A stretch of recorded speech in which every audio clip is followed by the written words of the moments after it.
Um, Prior to legislation requiring public education for children with cognitive or emotional disabilities, like deafness, blindness, or the need for speech therapy, among others, parents have few options other than to educate their children at home or pay for expensive private school. And that's something that we kind of take for granted because, we're used to having students that have special needs in the general ed classrooms, but that just recently, it hasn't come about too long ago. So parents formed an advocacy group to help bring the educational needs of children with disabilities to the public eye. And the groups really gained momentum in the 70s with the Act, Disabilities Education Act, and it's often referred to as IDEA. IDEA requires schools to provide individualized or special education for children with qualifying disabilities. So we're going to show you just a quick little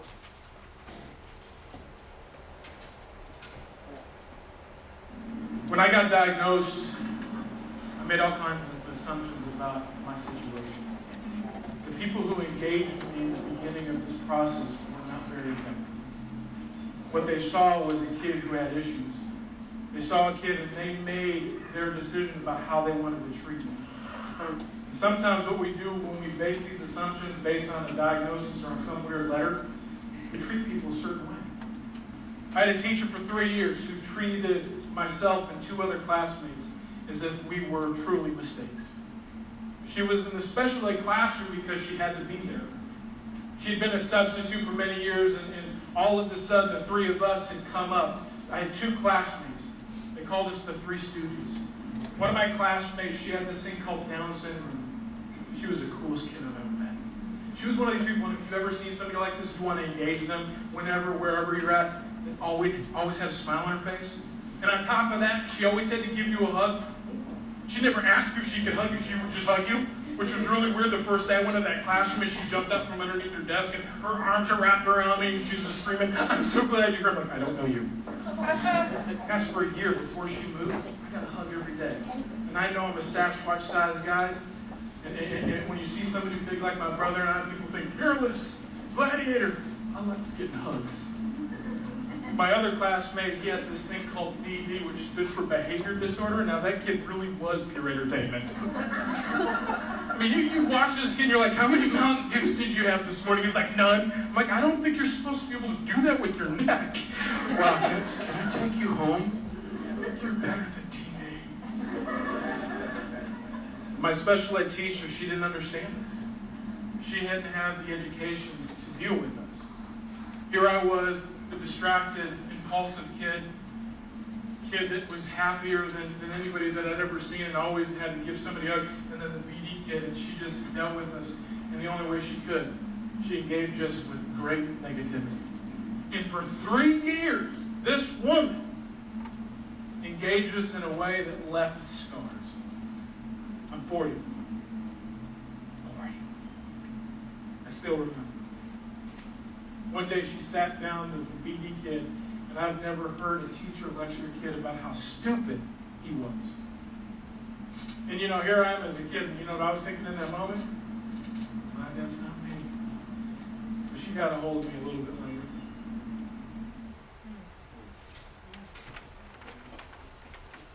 Okay. The purpose of special education is to provide equal access to education for students ages birth through 21. 5 keys extends that age up to 22. Specialized services are provided to qualifying students to support them with receiving success in general education curriculum.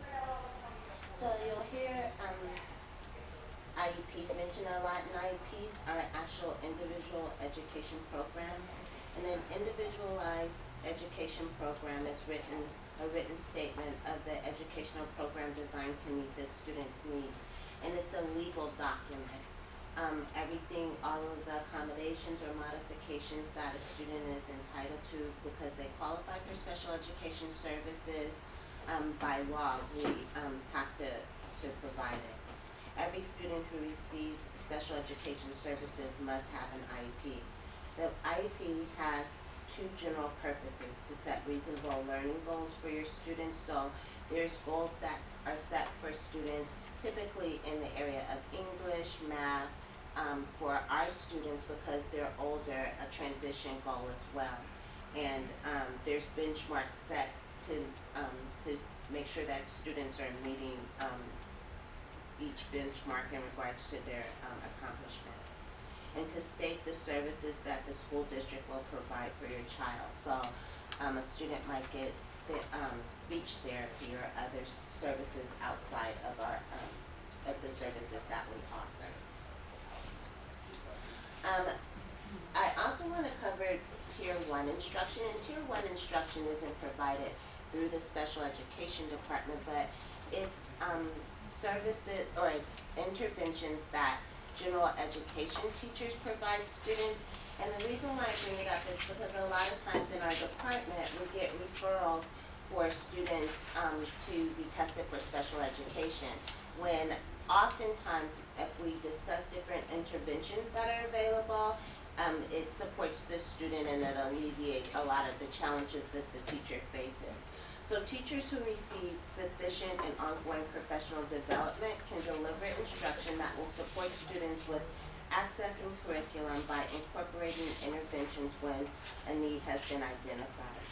The expectation is that if the interventions are implemented with a high degree of integrity and by highly trained teachers, then most of the students receiving these interventions will show outcomes upon assessment that indicate a level of proficiency that meets minimum benchmarks for performance in the skill area. And just at the end of the last semester, we sent a survey out to all of the teachers and all of the principals asking what areas students, they identified students having challenges. And with their feedback, what we're going to be doing is we're going to be rolling out intervention training for teachers so they can help support the students with learning. Around 90 to 95% of students should theoretically be expected to reach successful levels of competency through these interventions. So what I'm going to do is just pose a scenario. So Mr. Williams is a general science teacher with a class of 22 students. Mr. Williams has an average of 4 students who consistently exhibit off-task behaviors. They have become a routine disruption for students with special needs in the classroom. What can Mr. Williams do to support all the students in the science class? So what intervention would you as a teacher use, or you as an administrator advise your teacher to use in a situation like this? Yes? Well, I guess one thing is to observe when the students are off task. It may be that they can't do what you're asking them to do.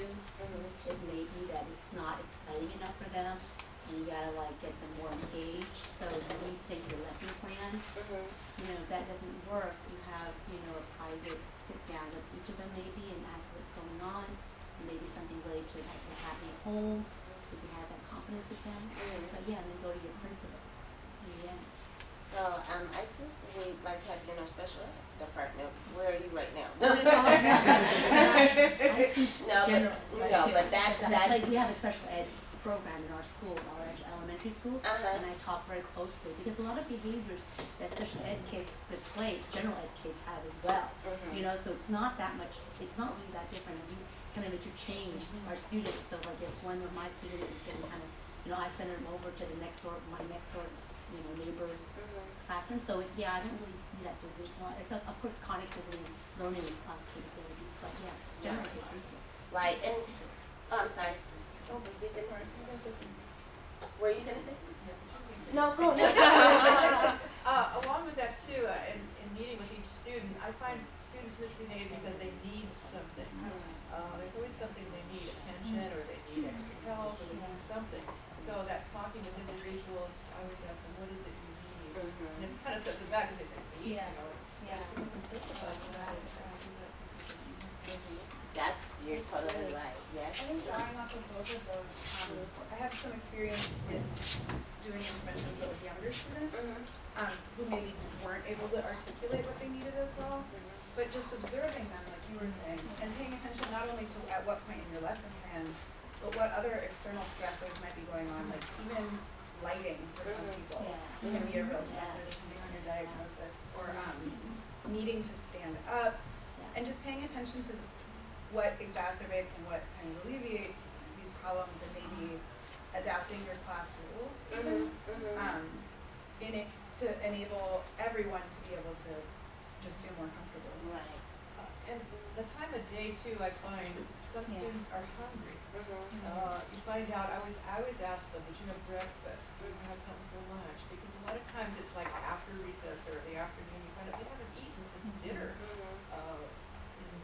That really- These are like all really, really good points, especially the one about people not, and it's not just younger students, but you'll find with our students as well, that they're not able to articulate what their need is. And so I really think the one-on-one is a really good suggestion also, because even though they might not be able to say, I'm hungry, or I don't understand what you're doing, a one-on-one, you could pick up some of that information. So, I also heard rules mentioned. So for Mr. Williams, the approach needs to be proactive and specific in the form of classroom management. So that incorporates the things that were said. The sitting down, the one-on-one, trying to find out what the students' needs are. And then maybe posting classroom rules and consequences that can start the process of addressing behaviors with a holistic whole class inclusion approach.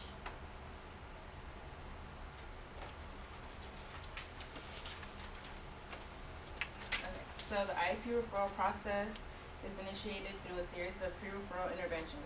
The interventions implemented vary depending on the kind of challenges the student is exhibiting.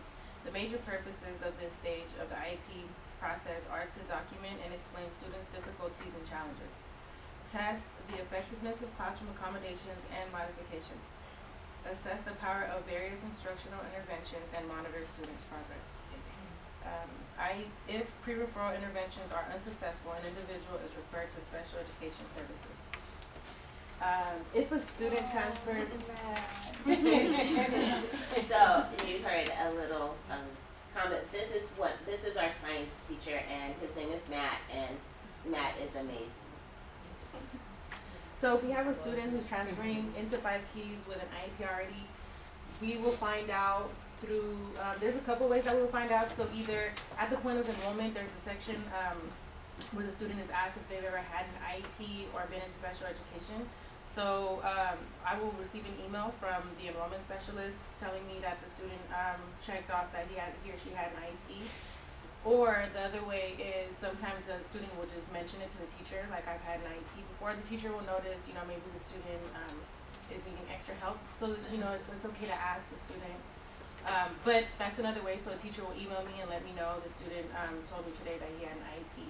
Once I'm informed, then I look over the student's request for transcripts and see what schools they've attended before or what districts they've been to. And so I contact those schools and districts and request for their IEPs. Once I have those records and I upload them, and immediately, even before we have confirmed that the student is in special ed or not, I notify the special ed teacher. So I send them an email, and so they make it a point to meet with that student. And then once we receive the IEP and confirm that they're actually special ed, we check and see if the IEP is outdated or if they need a new one. And if they do, then they start working on that. In the meantime, they do what's called a 30-day second interim IEP. So it gives us like 30 days to get their actual IEP. If the student is not special ed, then the teacher will also be notified of that. So y'all mentioned that the IEPs only go up to age 22. Do we have students with like 504s who are over the age of 22? We have a few students with 504 plans, but the 504 plans is something that's not handled through special education. That's something that's handled in the general ed classroom. So at a couple of our sites, we do have students that have 504, but just to support teachers with students that would qualify for those type of services, that's why we're rolling out the intervention training. I know in the enrollment form, a lot of students are hesitant to put down they've ever been in special needs or they've fostered children or whatever. but encourage them to be honest on that, because like you can lower their required, credits for graduation and for special conferences, so. Yeah, so if a student ever does share with you guys, like feel free to shoot an email to special ed and, you know, just say the student did mention that they have an IEP. Yes. Does it know anywhere in Oasis if they have an IEP? Is it like flagged, or is there an easy way to spot that? Because I just saw my roster of students 21, and I was trying to see if there's something that indicates IEP. So students that have IEPs in Oasis, you'll see confidential on the far right-hand side with a couple of asterisks on each side. That's an indication that a student has an IEP. But if ever you have any questions, you could always call Jenny or me.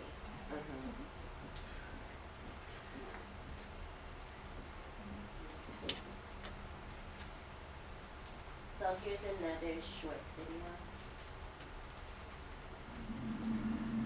I had a teacher after that.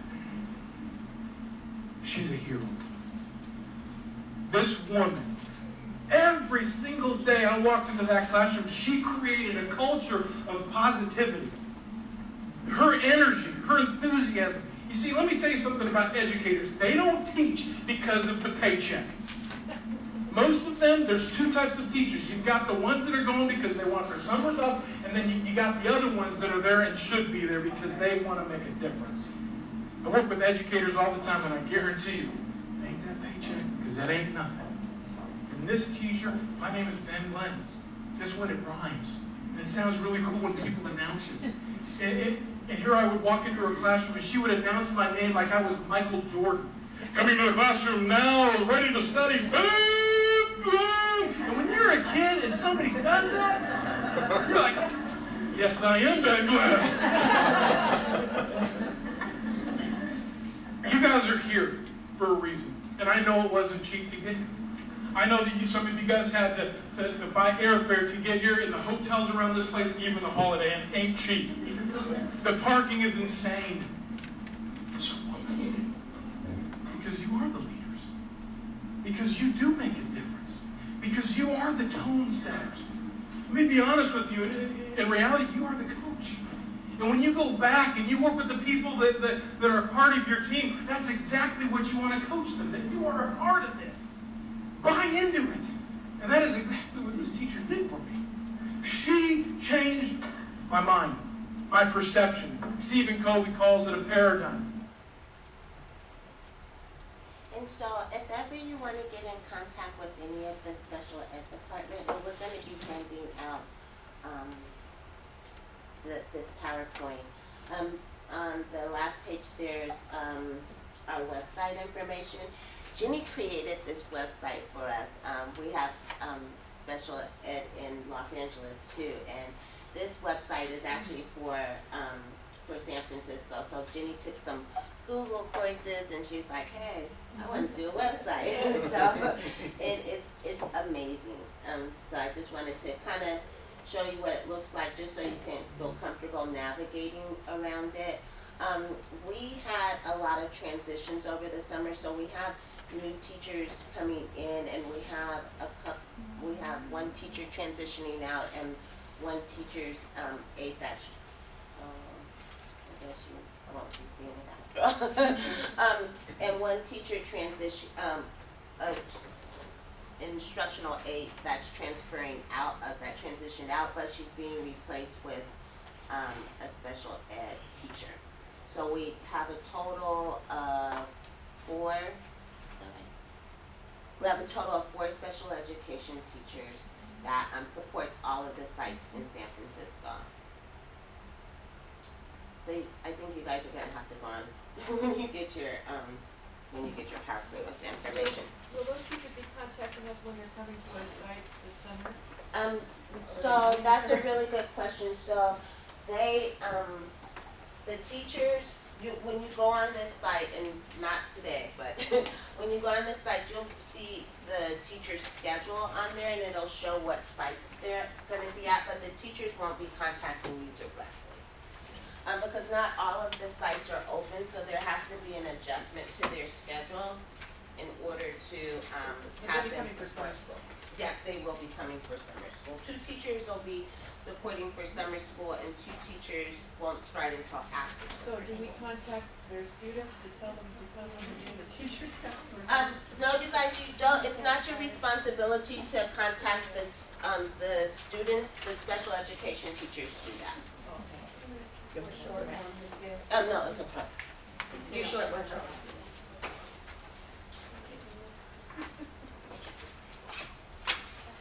Are there any other questions?